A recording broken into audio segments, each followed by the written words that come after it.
कराने की तरीके सुनो।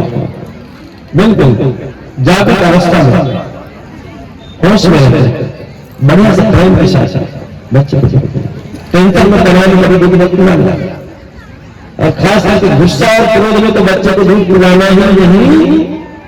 क्यों? क्योंकि आप जब गुस्सा होता है तो आपके शरीर में खून क्या होता है? उबलता है।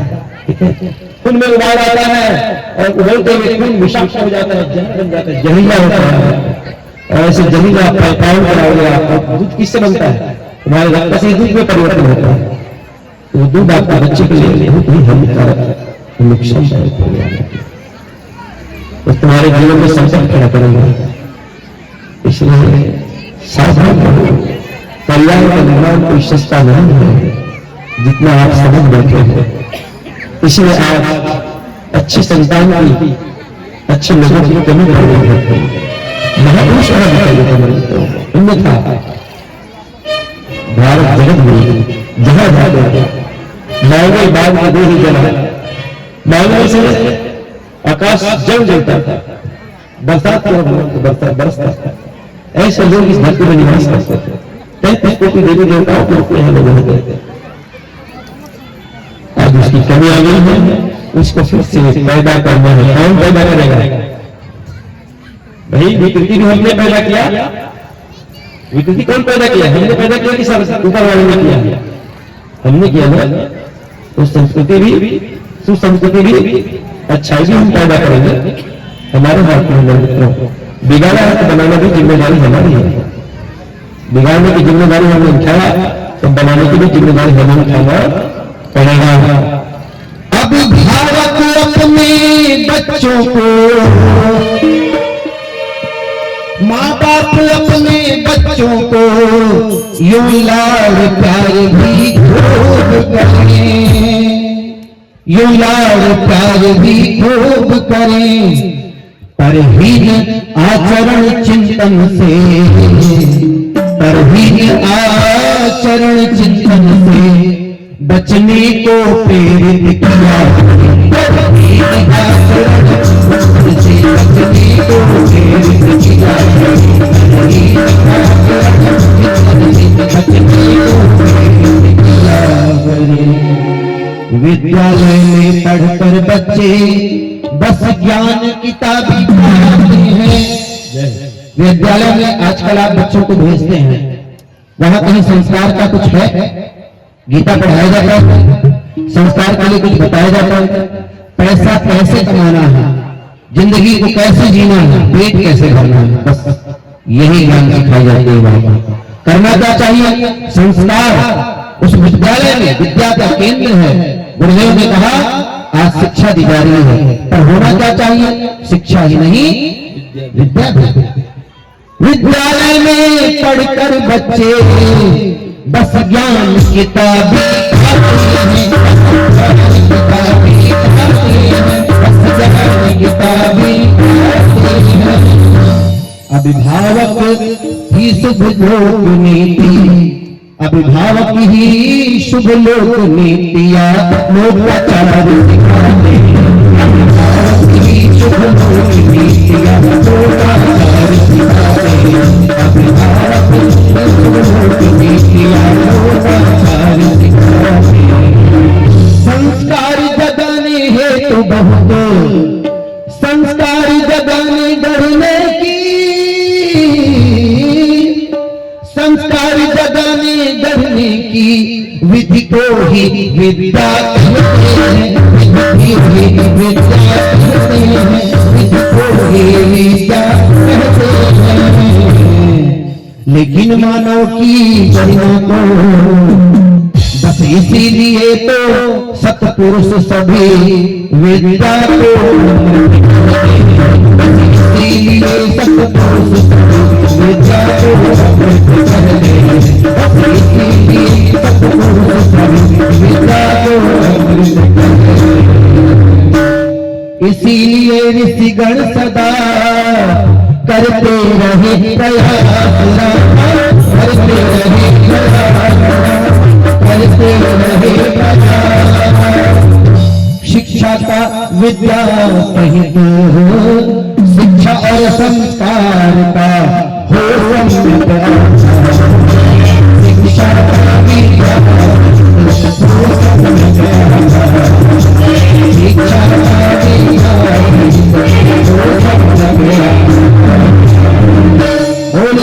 प्रज्ञा पुराण की।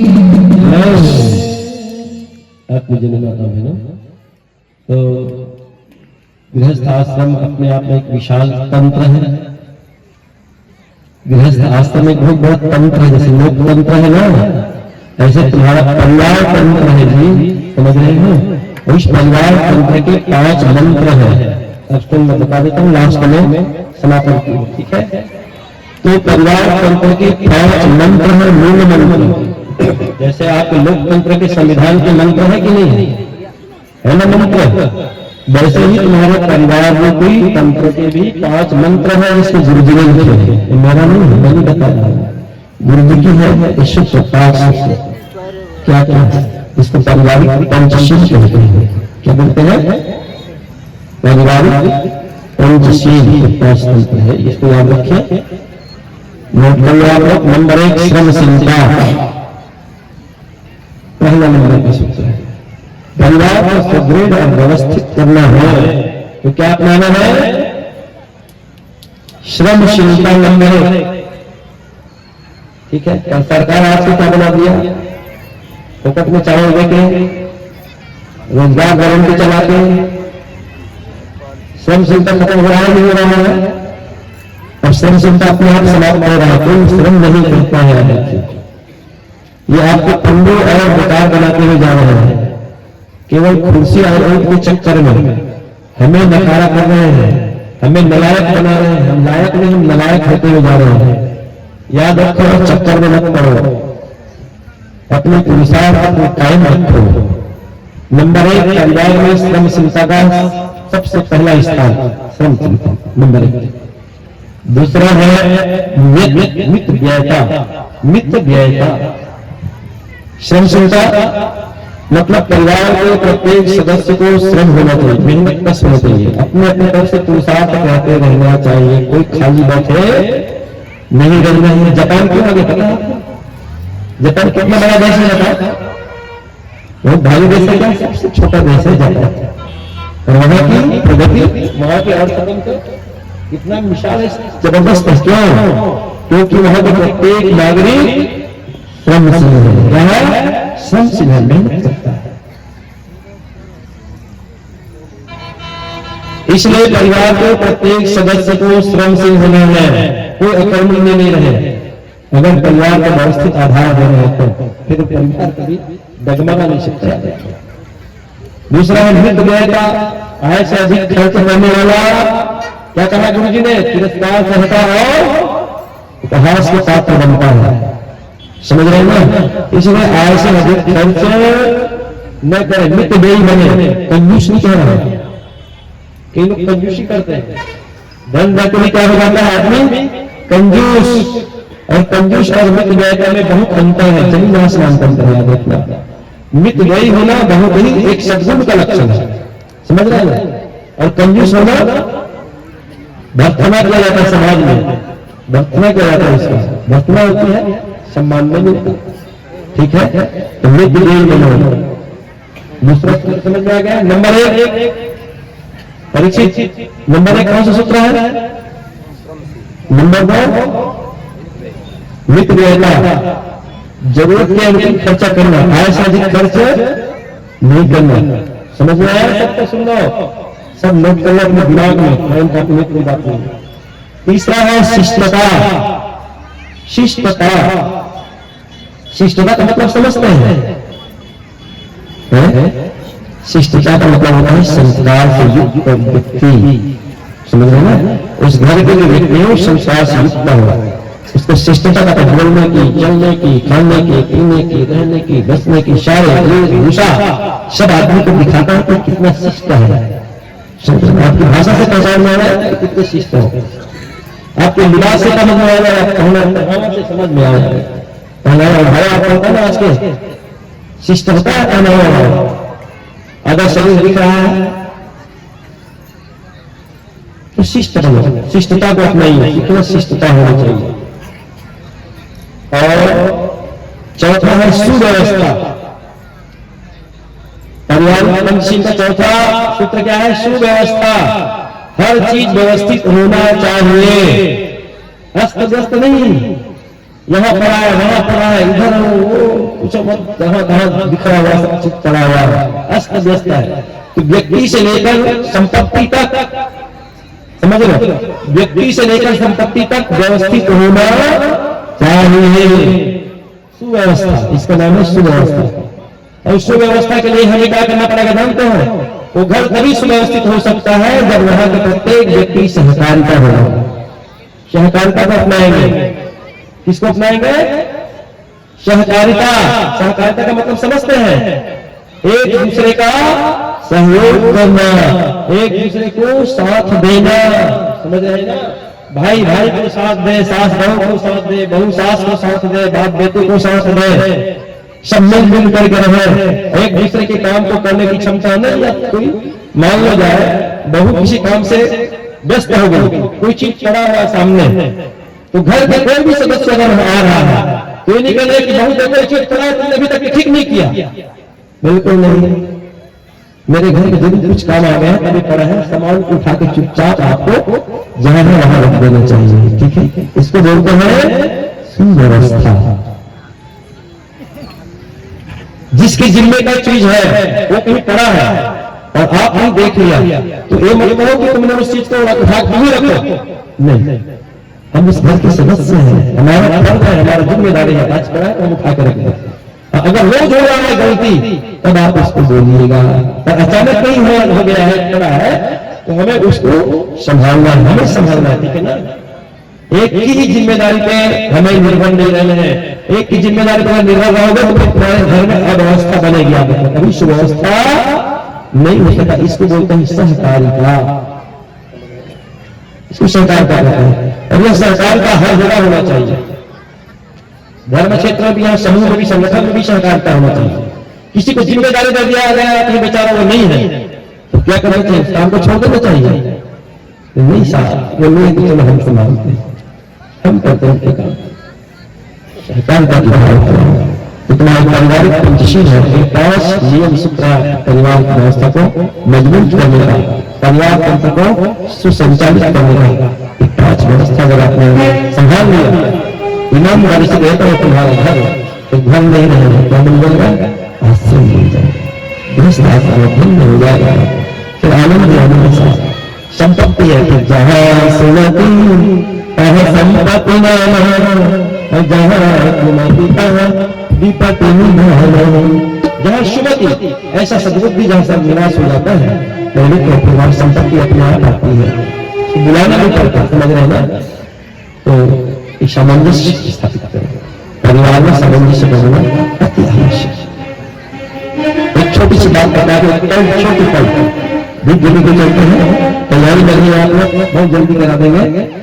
ठीक है? एक मास्टर जी थे, सुनो, एक मास्टर जी थे, उन्होंने बाजार से पजामा खरीद के लाया, पजामा बड़ा हो गया सर। उसने अपने घरवाली से कहा, घर में सिलाई मशीन है, बेबी जी काम करना है, ये 6 इंच बड़ा हो रहा है पजामा, कितना 6 इंच बड़ा हो रहा है, 6 इंच काट उसको सिलाई करके रख दे। उसी घर वाले ने कहा मेरे पास समय नहीं है, आप अपनी बहू को बोल दो।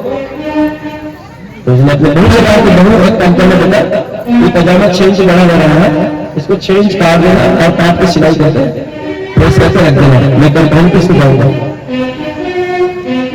तो बहू ने भी कहा कि मेरे पास इतना सारे काम नहीं करना, ये करना, फलाना, दुनिया भर के काम गिरा दिया। उसने अपनी बेटी से कहा कि बेटी तू ही कर, इसको 6 इंच काट देना, काट के सिलाई करके रख देना। बेटी ने कहा मेरा भी परीक्षा का समय आ रहा है पिताजी, मेरे पास कहा था पजामा को 6 इंच काट के सिलने की किसी के पास टाइम नहीं। बेचारा वो तीनों जने के पास घूम गया, कोई पजामा सिलने के लिए हाँ नहीं कहा। सबने क्या किया? मना किया।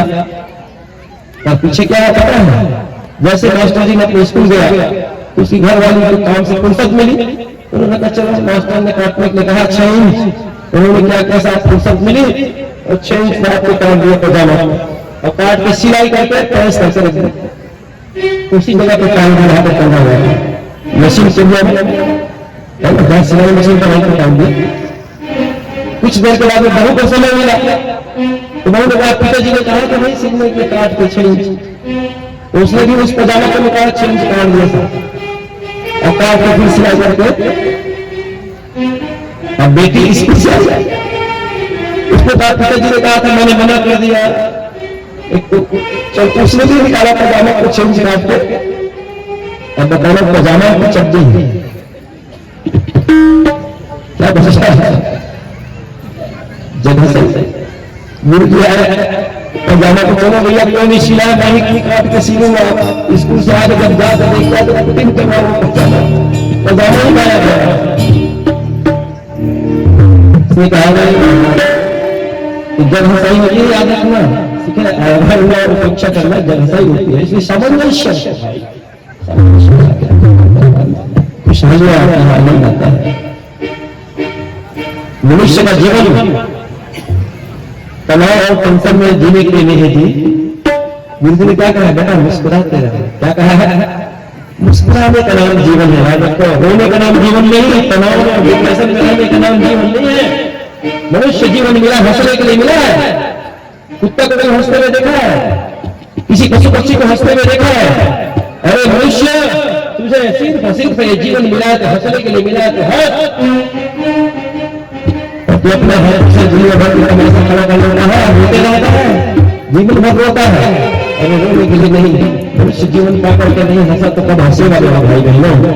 इसलिए जीवन हंसने के लिए और हंसी कहां से शुरू होता है? परिवार से। याद रखो परिवार से हंसी शुरू होती है, बाहर हंसी नहीं है। बाहर की हंसी तो तुम्हारी बनावटी है, बाहर में तुम जाकर हंसते हो ना। अब मनोरंजन घर भी बन चुका है, मनोरंजन घर बन चुका है, हंसी मजाक के घर बन चुका है। बीच में आता है तुम्हारे मोबाइल में आता है ना, यूट्यूब में हंसी मजाक करने वाले क्या कॉमेडियन कॉमेडियन का हंसी मजाक का आता है, हंसते रहते देखिए देखिए मोबाइल में हंसते हैं। तो हंसी असली है कि नकली बता दो? नकली। छुप नहीं सकती बनावट की वसूलों से, खुशबू आ नहीं सकती कागज की। तो तुम्हारी असली हंसी घर के अंदर है। घर के अंदर से जिसकी हंसी आ गई समझो दुनिया में हंसता ही रहेगा। और घर नहीं हंसा तो मैं लिख के दे रहा हूं कि दुनिया में भी हंसेगा। तुम्हारी हंसी नकली है, तुम कभी असली नहीं हंस सकते। इसलिए घर से हंसना चाहिए। प्यार सहकार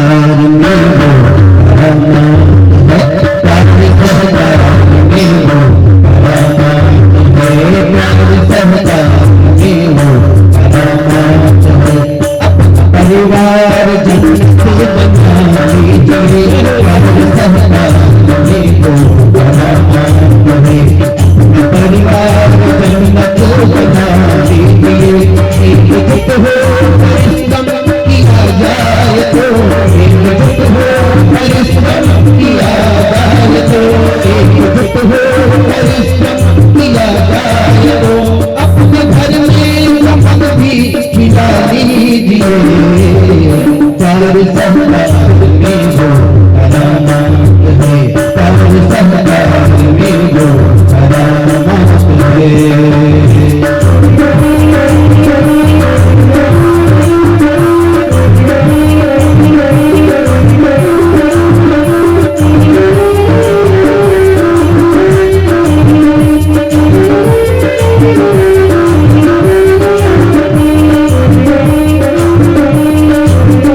परिवार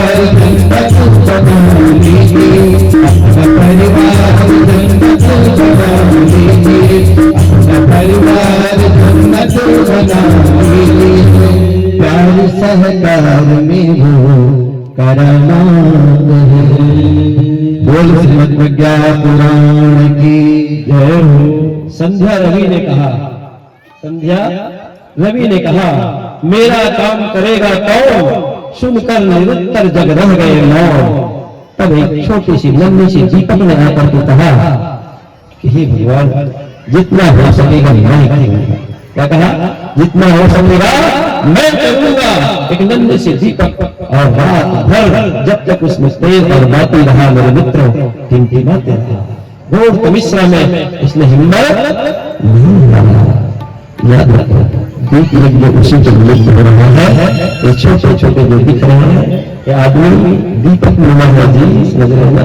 इसके भीतर जो ज्ञान का दिव्य प्रकाश है, जो चेतना है, वही प्रकाशित करेगा इस धरती को, धराधाम को, समाज को और इस दुनिया को। जब तक आपके अंदर में स्नेह, प्यार और साहसी चलने मेरे मित्रों, तब तक आप इस देव कार्य में सदैव चलते रहो। समझ रहे? चलते रहो। इस दीपक से हमें प्रेरणा लेकर सीखना है। ठीक है?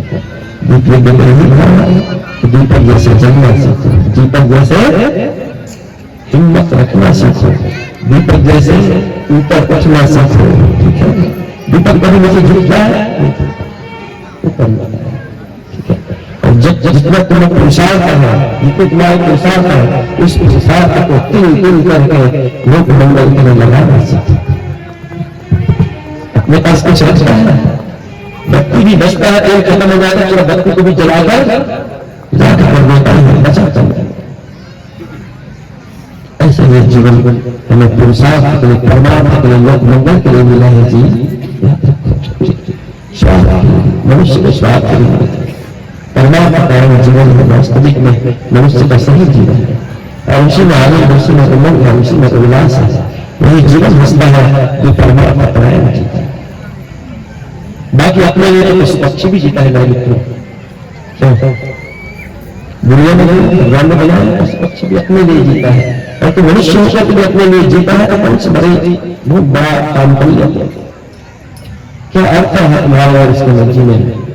जीने का ढंग सीखो, जीने का ढंग सीखो। इस छोटी सी दीपक से हमें प्रेरणा देते हैं। आइए दीपक की ओर चलते हैं।